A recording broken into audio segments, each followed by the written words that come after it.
नमस्कार, मैं हुमायूं सिंह और आप देख रहे हैं नेक्स्ट नाइन न्यूज।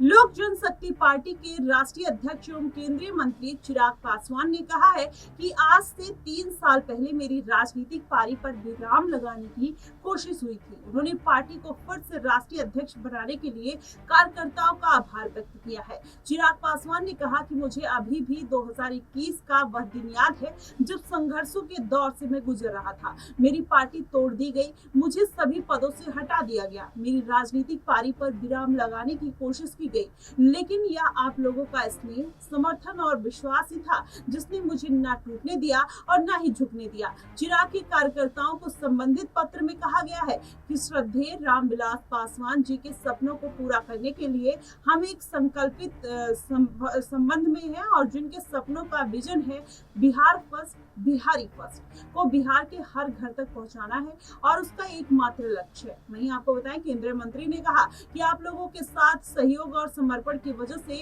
लोक जनशक्ति पार्टी ने राष्ट्रीय स्तर पर एक नया कीर्तिमान रच दिया है और 100% स्ट्राइक रेट के साथ सभी 5 सीटें हाजीपुर, वैशाली, समस्तीपुर, खगड़िया और जमुई में हम लोगों ने प्रचंड जीत हासिल की। उन्होंने कहा कि इस उपलब्धि को अगले साल होने वाले विधानसभा चुनाव में भी हासिल करना है, बिहार में भी राजग की सरकार बनाना है। आपको बताएं, जिस तरीके से ये पूरा मामला कहीं ना कहीं चिराग पासवान अपने पक्ष में करने की कोशिश कर रहे हैं, वहीं एक बार पशुपति पारस ने अमित शाह से मुलाकात करके कहीं ना कहीं बिहार में फिर से हलचल बढ़ा दी है। वहीं देखा जाए तो 243 सीटों पर लड़ने का ऐलान पशुपति पारस कर चुके हैं। ऐसे में माना यही जा रहा है कि अगर चिराग पासवान जिस तरीके से भारतीय जनता पार्टी से बगावती सुर अपना रहे हैं, अगर उसमें वो आगे निकल जाते हैं तो क्या वो दर्जा जो है वो पशुपति पारस और प्रिंस राज को भारतीय जनता पार्टी सौंपते हुए नजर आएगी। क्योंकि लगातार अगर देखा जाए तो लेटरल एंट्री को लेकर और कहीं ना कहीं विशेष राज्य के दर्जे की मांग को लेकर, जातीय जनगणना को लेकर, आरक्षण को लेकर,